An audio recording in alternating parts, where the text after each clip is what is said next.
José Manuel es una de esas pocas figuras políticas que entiende el significado del sentido histórico. Hoy quiero reflexionar un poquito sobre eso. Quiero darle las gracias. Ahora mejor. Decía que quiero reflexionar sobre lo que significa el sentido histórico y cómo José Manuel Beiras fue una de las pocas personas que entendió eso en el momento preciso en el que había que entenderlo. Quiero dar las gracias también a Eva por esa referencia tan valiente que ha hecho al 27 de septiembre. Muy pocos se atreven a hacer referencias así. Quiero pediros un aplauso para los compañeros que llevan la lengua de signos a todas las personas sordas para que puedan seguir los actos. Quiero pediros un aplauso para todos los voluntarios y voluntarias que hacen posible actos como este. Algunos utilizan financiación ilegal para sus campañas. Nosotros podemos presumir de que es gente normal, gente humilde, la que se echa a la espalda las campañas para que el mensaje del cambio llegue a todas partes. Y quiero dar las gracias también a la militancia de Podemos, de Esquerda Unida, de Anova, de Las Mareas. Es un honor haber construido esto juntos. Era muy difícil de entender para algunos. Y lo digo aquí, nuestro referente en Cataluña se llama En Comú Podem, nuestro referente en Galicia se llama En Marea.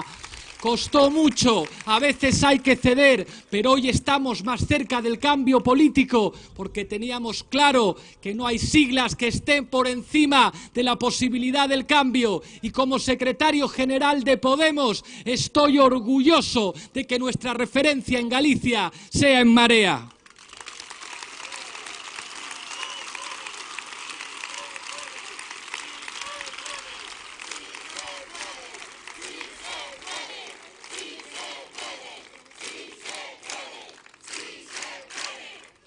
Hay momentos en los que hay que pararse a pensar. Parece que nos quieren convencer de que terminó el tiempo del cambio, el tiempo de la ilusión, y ha llegado el tiempo del hastío y del aburrimiento. La gente está aburrida, la gente está triste, y parece que ese es el clima ideal de la restauración, de la reacción, de los que quieren volver al pasado, de los que quieren volver al bipartidismo.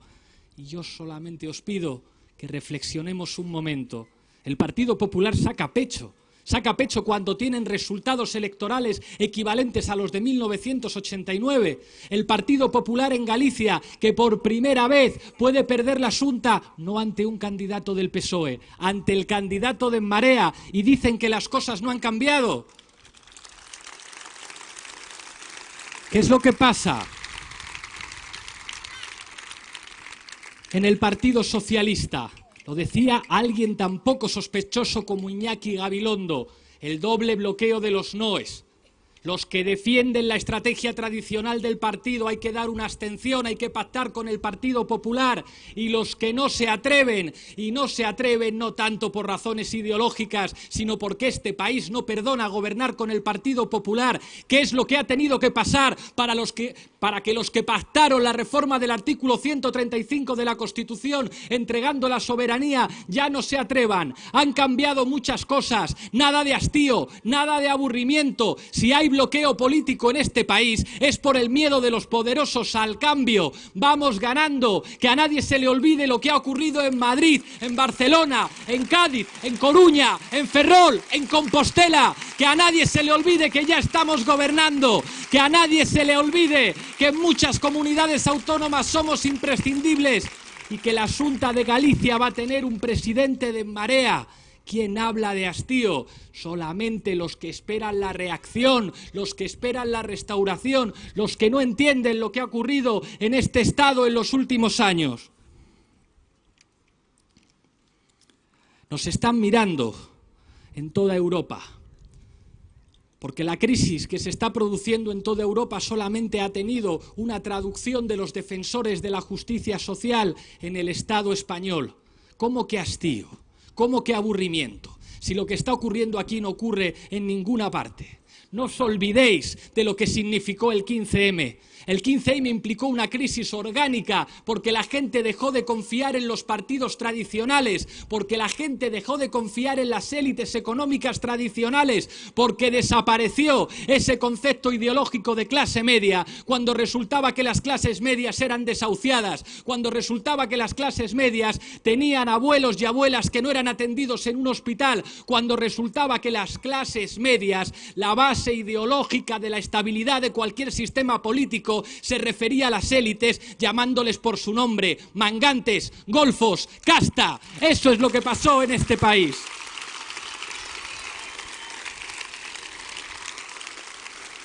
El 15M no era una venganza de la izquierda. No era la revancha de los perdedores del proceso de transición política, operaba en otras coordenadas, pero sería estúpido no vincular ese movimiento de dignidad a lo que ocurrió en los últimos 200 años, que lo vinculan a los movimientos que defendieron la justicia social, la democracia, los derechos de la mujer y la fraternidad cuando hablamos de identidades nacionales de este país plurinacional. ¿Y sabéis la mejor prueba de que el 15M está vinculado a esas tradiciones? Que José Manuel Beiras, que ya tenía unos cuantos años, sonaba a 15M, que nosotros que veníamos de donde venimos y a mucha honra, sonábamos a 15M, y Albert Rivera, que es un producto del mismo periodo histórico, no suena a 15M, suena a restauración, suena a reacción.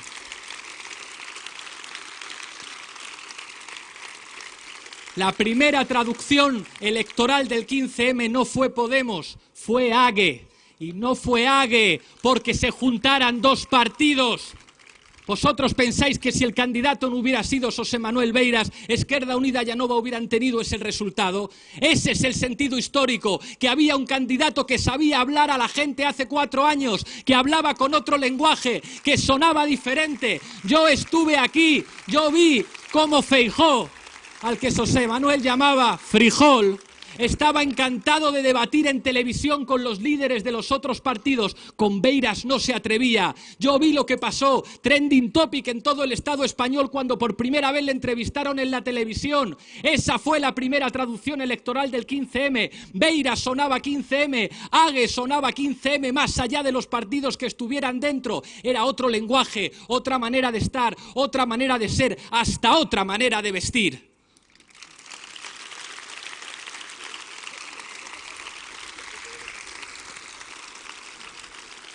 Luego llegó Podemos, luego llegaron los movimientos municipalistas, llegó el cambio a los principales ayuntamientos del Estado y lo fundamental es que sonábamos distintos, es que el lenguaje era diferente, es que la gente notaba la diferencia y es verdad que sonábamos duros.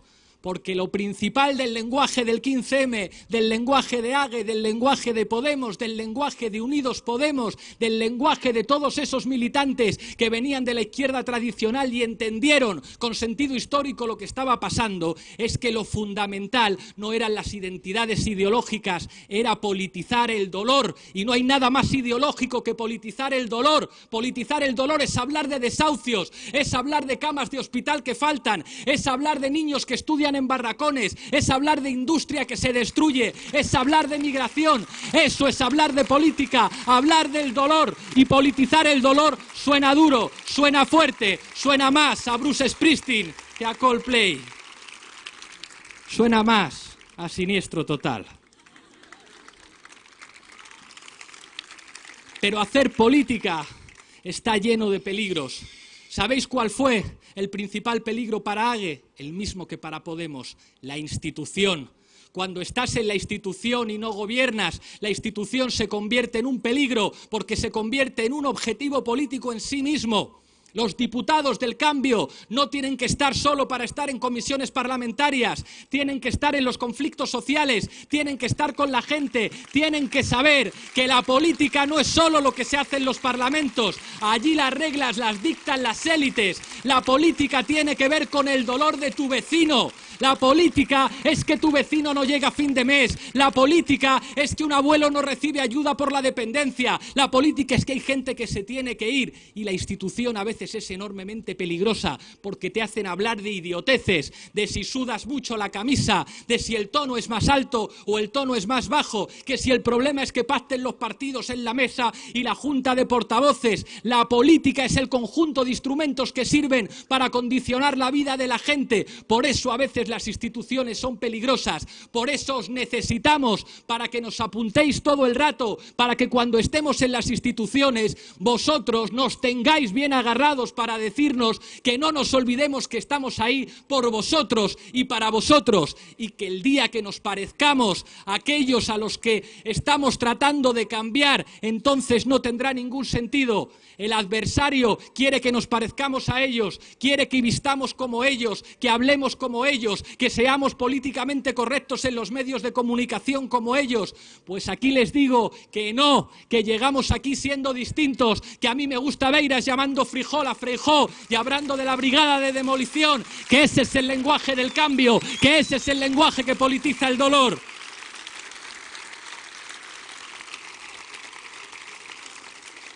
Hay quien se pregunta ¿de dónde vienen los votos? Muchos votos que llegan al cambio político vienen de gente que os abstenía o que votaba a partidos tradicionales. Y entonces podemos construir un torpe silogismo según el cual hay que parecerse un poco a los partidos tradicionales para que te vote la gente que en el pasado votaba a los partidos tradicionales. A mí mucha gente que votaba a Partido Socialista me ha dicho os voto a vosotros. Y me ha dicho os voto a vosotros no porque me recordéis al 86, al 90, al 93, porque me recordáis al 82, cuando Partido Socialista significaba ilusión y cambio, no cuando significaba más política de las instituciones que frustró las esperanzas de mucha gente. Llegamos hasta aquí hablando claro, llegamos hasta aquí diciendo las verdades, hemos llegado hasta aquí con un madrileño diciendo en Madrid y en Algeciras que defiende el derecho a decidir. Eso es lo que nos diferencia de los demás, que no tenemos ningún problema a decir la verdad y a debatir en público si es necesario.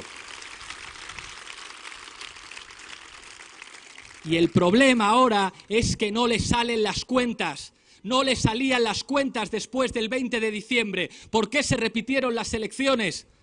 Porque el Partido Socialista estaba empujado a gobernar con el PP, pero entonces las cuentas no salían, pero les prohibieron gobernar con nosotros. Por eso estamos en una situación de bloqueo, porque no se deciden. ¿Vosotros pensáis que es razonable seguir proponiendo desde los micrófonos, porque no hay ninguna llamada, que se busque un gobierno Unidos Podemos, Ciudadanos, Partido Socialista, cuando Ciudadanos invita al Partido Socialista a ronda de contactos con los varones, cuando han apoyado la investidura del Partido Popular, cuando es obvio que es la fuerza política del IBEX 35 que reconoce públicamente que están en política para que se cierre el paso al cambio político? ¿Alguien en este país se puede creer que ese gobierno es posible? Que se decidan de una vez. Nosotros estamos dispuestos para un gobierno que aplique políticas redistributivas, sí, para un gobierno que entienda que los 5 millones de votos a Unidos Podemos y las confluencias valen igual que los votos al resto de partidos. Para eso sí, para hacer una reforma fiscal progresiva, para eso sí, para defender la industria, para eso sí, para acabar con los corruptos, para eso sí, para entender que este país es plurinacional y que no se solucionan las cosas con imposiciones centralistas, para eso sí, aquí nos tienen, hay una mayoría social que quiere ese gobierno, pero basta ya de tomar el pelo a la gente. Si lo que algunos quieren es repetir elecciones hasta que el resultado les guste, que lo digan a la cara de la gente, que eso es lo que está pasando aquí.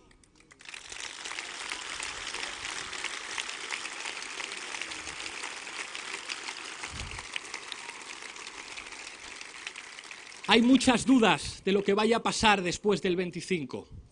Estoy convencido de que Luis Villares va a ser el próximo presidente de la Xunta y mientras tanto algunos hacen quinielas. ¿Habrá un golpe de Estado en el Partido Socialista? ¿Impondrán su posición los varones que dicen que el Partido Socialista se tiene que abstener para gobernar con el Partido Popular? Porque, si pactan con nosotros a lo mejor algunos se van del partido. ¿Sabéis una cosa? Con nosotros no duda nadie. Nadie tiene la más mínima duda de que nosotros con el Partido Popular ni a la vuelta de la esquina. Y por eso en Galicia nadie tiene dudas de que votar contra el Partido Popular es votar en marea, que aquí se está discutiendo quién es el presidente, si Feijóo o Villares. porque solamente En Marea en Galicia ha dejado claro cuál es el camino a seguir y cuáles son sus principios y su programa. Dice Feijóo que ellos gobiernan muy bien, que sí que son corruptos, que son de derechas, que sí una foto con un narcotraficante, que todo lo que queráis, pero que ellos son buenos gestores frente a la Macedonia de En Marea. Es mentira.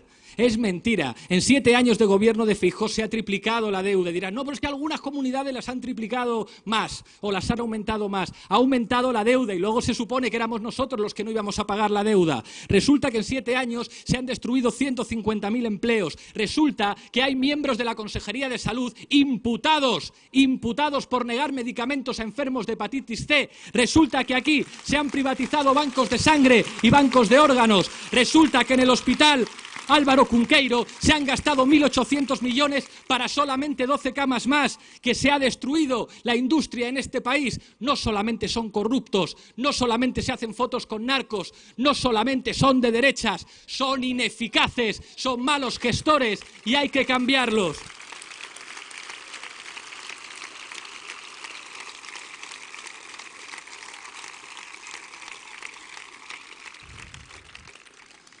Galicia no se merece un presidente como Feijóo. Y estoy convencido que el próximo domingo las gallegas y los gallegos van a elegir no entre un presidente del PP y un presidente de En Marea, entre un presidente que representa los intereses de las élites y un presidente que representa los intereses de las mayorías sociales, porque en política, aunque suene duro, aunque suene a rock, hay que elegir. No se puede estar con todo el mundo, no se puede defender a los dueños de los bancos y a las personas desahuciadas a la vez. Y En Marea ha elegido estar con la mayoría social. Es un honor para mí presentaros al próximo presidente de la Xunta de Galicia, Luis Villares.